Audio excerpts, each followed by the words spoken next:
Me parece que no. Primero, según lo que yo veo, no saben qué tienen las niñas todavía, por esto van a hacer un seguimiento y no se ha descartado totalmente que sea culpa o no de la vacuna. El doctor Camilo Uribe dice que no hay una relación directa o indirecta, o sea, no se descarta que sea la vacuna. ¿Qué le decimos a los colombianos? Yo creo que tenemos que tener en cuenta un poco cómo operan las investigaciones. Yo creo que lo que sí podemos decir con absoluta seguridad es que no tenemos ninguna evidencia que conecte la vacuna con los síntomas que estamos observando. Yo creo que eso tiene que dar tranquilidad, no hay ninguna evidencia. Yo creo que eso es importante. Segundo, que estamos tratando de investigar, dijéramos, otra serie de factores subyacentes que están básicamente en esos ámbitos, en el ámbito ambiental y en el ámbito psicosocial. Pero no hay ninguna evidencia, yo quiero en eso ser enfático, yo no sé cuántas veces habrá que repetirlo, que conecte, dijéramos, la vacuna con los síntomas que estamos observando. Ay, creo que es claro y muy importante tener en cuenta que las vacunas no tienen plomo, que creo que tiene que ser un mensaje claro. No hay ninguna evidencia que, como se dice, conecte, y además ningún país, ni siquiera de los países que llevan toda la tecnología de punta, como Estados Unidos, Canadá o Australia, han retirado la vacuna de ningún sistema y ningún plan ampliado de inmunizaciones. La vacuna sigue en todos los países que está colocada la vacuna, da la seguridad y toda la información que hasta actualmente contamos, tanto para niñas como para mujeres mayores y para hombres que se vacunan. Yo quiero también que pongamos toda la evidencia sobre la mesa. Aquí tuvimos expertos internacionales, está la OPS y la OMS, mostrándonos todo el acervo de conocimiento acumulado después de estudios de seguimiento a millones de personas, que fue lo que se dijo, dijéramos, al comienzo de la presentación. Esos estudios han mostrado de manera consistente que no hay problemas de seguridad con la vacuna. Tenemos los exámenes clínicos de las niñas que no conectan una cosa con la otra. Yo no sé, dijéramos, cuál es el tipo de evidencia que se está esperando. O sea, todos los evidencia nacional e internacional, los exámenes clínicos, los que se han hecho para este caso en particular, más todo el acervo acumulado que viene de atrás, y por eso están los expertos aquí, apuntan exactamente hacia lo mismo, que no hay una conexión entre los síntomas que estamos observando y que vamos a seguir, dijéramos, estudiando con toda la atención que se merece, y la vacuna.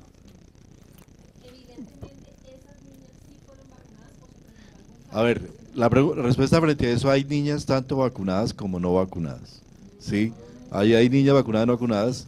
El número de niñas no vacunadas es pequeño, pero hay niñas no vacunadas, e incluso hay evidencia de una niña menor de 9 años que no fue vacunada, y una muchacha ya, una señorita de 21 años que fue.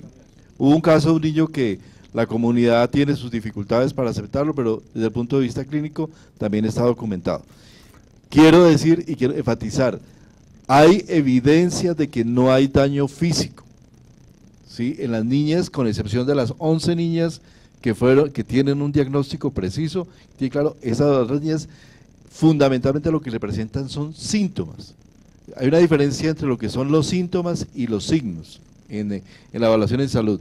Un síntoma es que yo hiperventilo, que respiro rápido, que tengo un dolor de cabeza. Un signo es una evidencia específica de que ya hay un impacto físico sobre esas niñas que es evidenciable a través de un diagnóstico. Pongo un ejemplo. Algunas de estas niñas hablan de desmayos, llegan desmayadas. No hay evidencia en ninguna niña que haya pérdida de conciencia. Al hacer el examen físico no se evidencia pérdida de conciencia. Las niñas llegan hiperventilando, o sea, respirando aparentemente con dificultad respiratoria.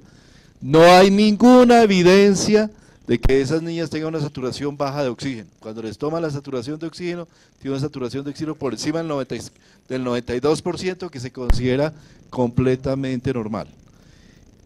No hay evidencia, manifiestan cefaleas que pueden ser de diferentes causalidades, parestesia, o sea, hormigamiento, pero hormigamiento en las manos que posteriormente, después de un tiempo, les pasa.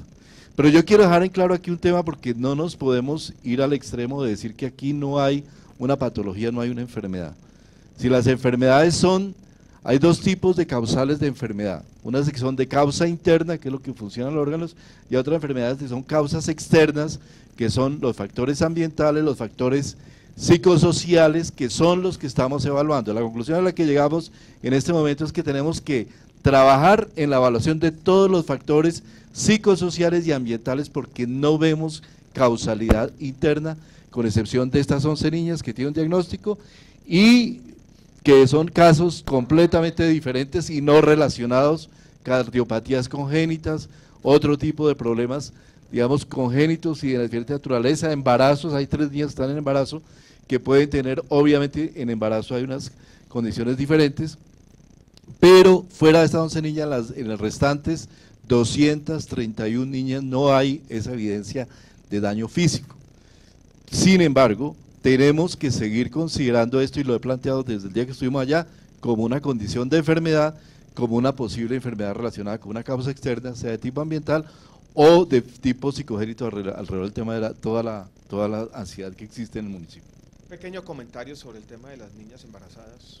Sí, ya que el doctor Ruiz lo nombró, es altamente posible que cuando se vacunan adolescentes, algunas no sepan que están embarazadas y se vacunen. Hay un parte de tranquilidad que es de todas las sociedades científicas y de toda la evidencia, dado que, como ya se dijo, esta vacuna no contiene ADN ni es una vacuna viva, no hay ningún problema para el embarazo ni para el feto si la vacuna se aplica y la niña está embarazada. Pregunta Joana Contreras, AMI, se alista Sulam Hatun de Telepaís. En caso de que se llegue a comprobar que esto, pues, que hay un pánico colectivo, que no hay clínicamente cómo comprobar que hay efectos adversos, pero se generó este pánico colectivo, y que de pronto detrás de todo esto hay un abogado inescrupuloso que está generando falsas expectativas a la comunidad de Carmen de Bolívar, el ministerio podría tomar acciones teniendo en cuenta que está en riesgo un programa de salud pública de alto valor. Por supuesto, sobre el pánico colectivo, nosotros no queremos usar, dijéramos, ese lenguaje que puede ser un lenguaje despectivo. Pero sí tenemos, dijéramos, evidencias, una de las hipótesis que estamos considerando de lo que se llaman enfermedades psicógenas masivas. Y hay evidencia, aquí tenemos incluso un artículo científico sobre la mesa de enfermedades psicógenas masivas después de eventos de vacunación. Esa es otra de las hipótesis que, de alguna manera, como ya dijo el viceministro, salen del ámbito interno y tienen más ese carácter, dijéramos, colectivo externo. Y es otra de las hipótesis. Sobre los abogados, nosotros nos han llegado, como a ustedes, dijéramos, rumores, y yo vuelvo a reiterar el llamado a la responsabilidad de la comunidad. Lo que tenemos que proteger aquí es un bien público y una intervención que va a ahorrar mucho dolor y sufrimiento humano en el futuro. Esa es la responsabilidad de todos, no solamente del gobierno, no solamente del Estado, sino de la sociedad, de todos los que estamos involucrados en un componente, y es lo que puede pasar con las coberturas de vacunación en el futuro. Entonces aquí yo vuelvo a repetir ese llamado, dijéramos, a la sensatez.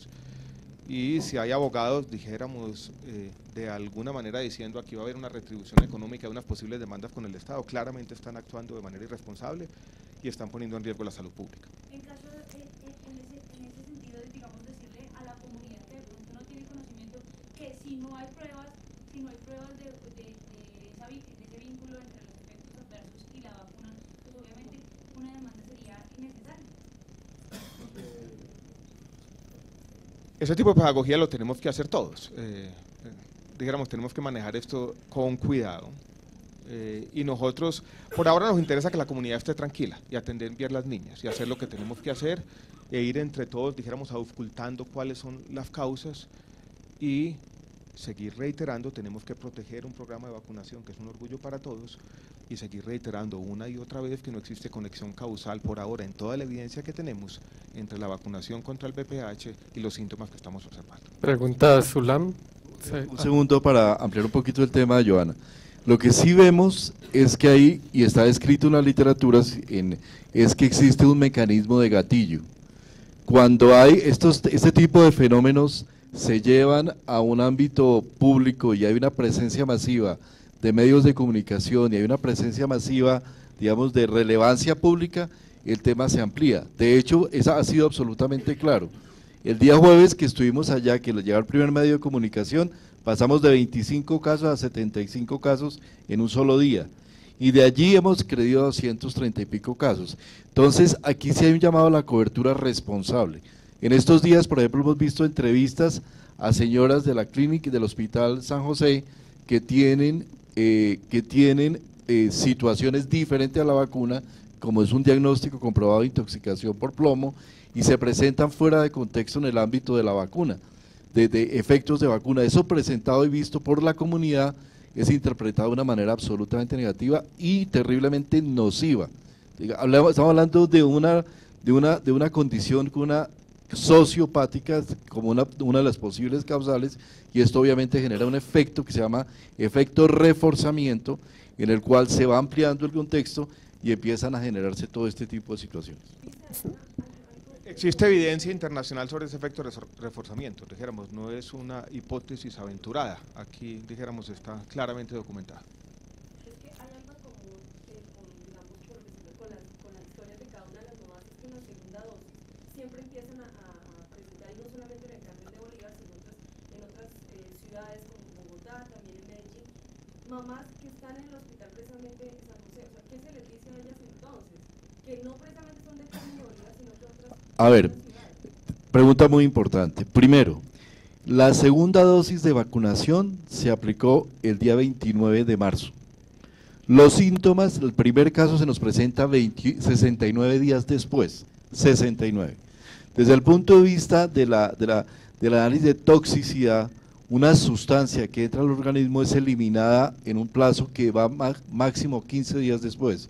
O sea, esa relación entre la segunda dosis y esto no es posible establecer desde el punto de vista de lo que habla la evidencia de la fisiología, digamos, del cuerpo humano.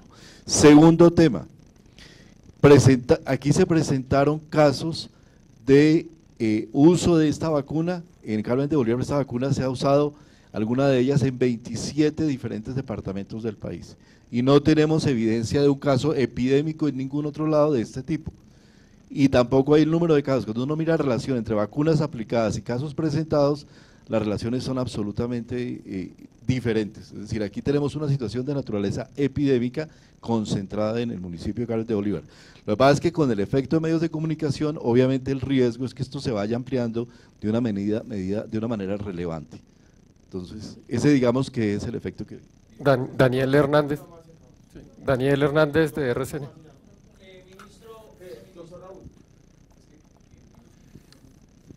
Iba a mencionar algo importante en relación con esa pregunta, y es que las coberturas de vacunación, por fortuna y para orgullo del país, son supremamente altas. Hemos vacunado a más del 90% de las niñas. Entonces, no puede ser que cualquier cosa que le ocurra a las niñas, si han sido vacunadas todas, termine atribuyéndose a la vacuna. Eso no puede ser una relación causal, y pienso que es importante que se tenga en cuenta. Daniel Hernández. ¿No podrían dar, digamos, cuáles son pues como esas cosas secundarias que pueden ocurrir al aplicar esa vacuna, como aclararlo, porque si no todo el mundo va a empezar a decir que por un dolor de cabeza tiene que ver con esa vacuna?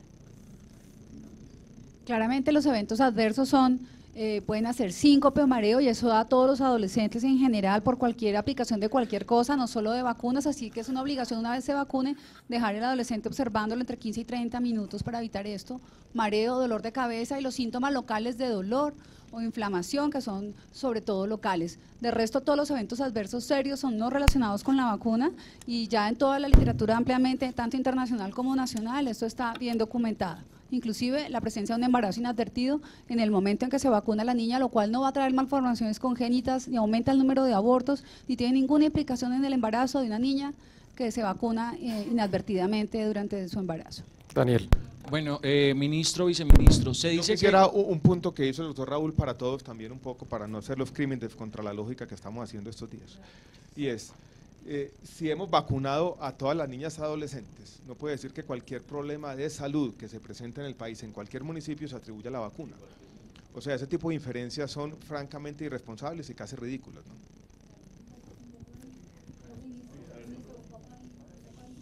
¿Listo?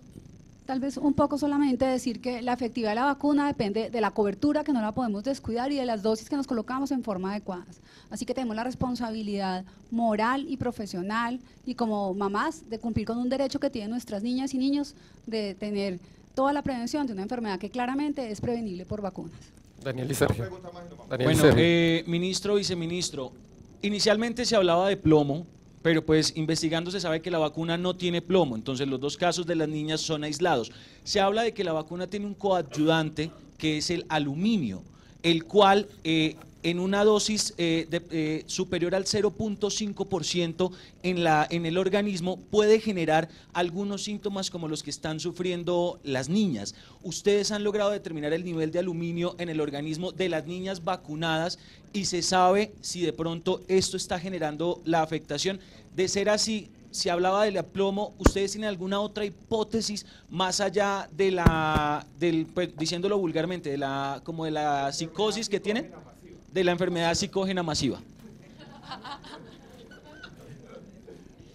Yo quisiera abordar, el adyuvante es un componente importante de cualquier vacuna. El adyuvante es lo que ayuda a dar una mejor respuesta inmunitaria a que lo que es una vacunación es tan importante como a que lo que es el antígeno propio de la vacuna. Entonces, yo quisiera decir que el adyuvante que encontramos en esta vacuna tetravalente que se usa en Colombia se encuentra también en otra vacuna. Es un adyuvante que se ha actualizado por muchos años y en particular aquello que ha sido el Comité Asesor Global de Seguridad de Vacuna ha abordado el tema específico de este adyuvante en esta específica vacuna y no ha encontrado ninguna asociación entre este adyuvante con cualquier posible efecto supuestamente adverso de la vacuna. Sergio, y finalizamos la rueda de prensa. Perdón, un segundo, les aclaro. Uno, la vacuna puede contener hasta 225 microgramos de aluminio, que son cantidades mínimas. Sí lo estamos contemplando.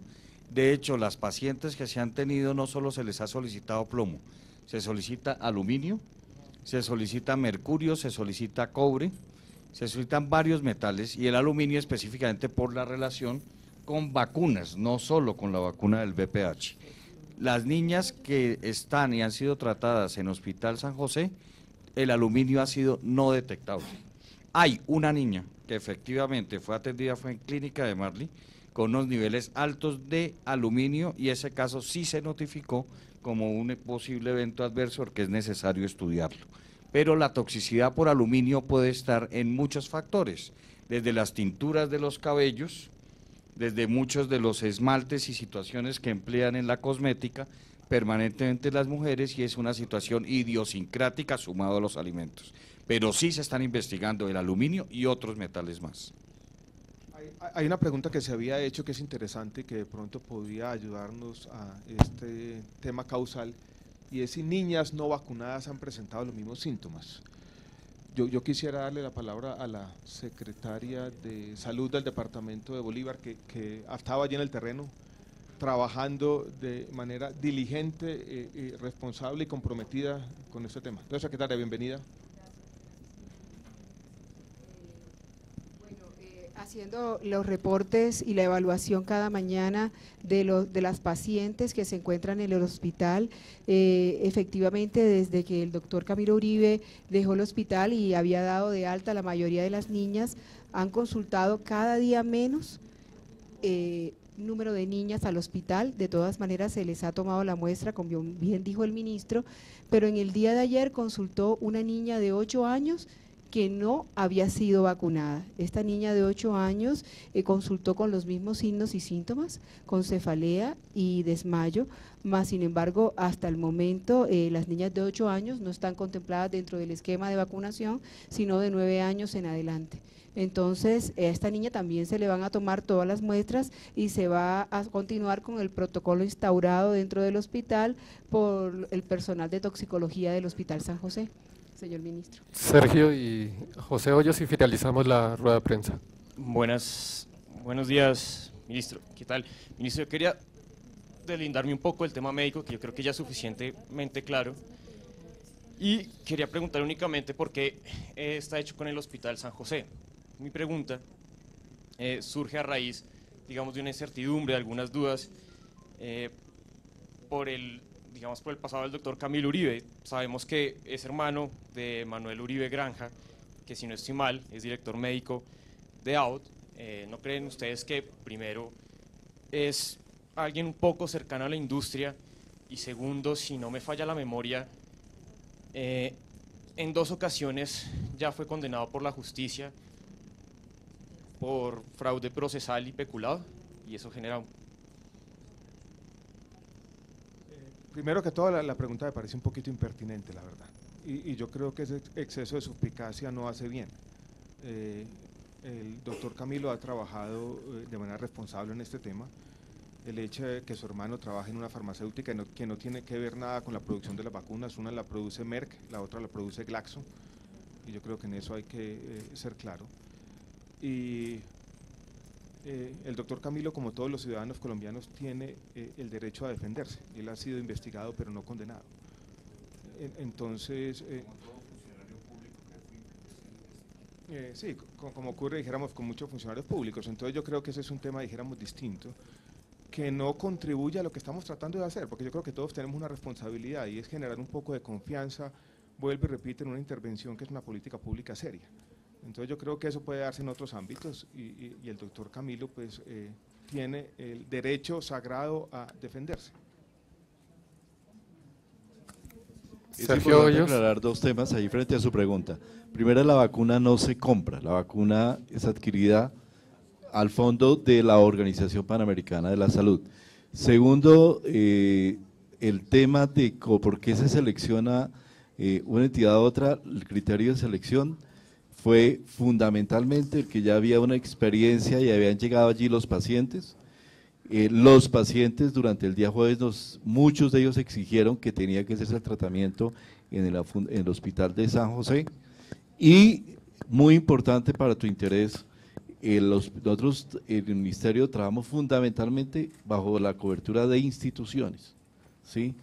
El traer ese temas acá de otra naturaleza, creemos que ayuda a envenenar un ambiente, a generar una cosa que no tiene que ver con el asunto específico que nos trata. Por esa razón también, y por todas estas razones, nosotros nos hemos preocupado de tener ciertos y promover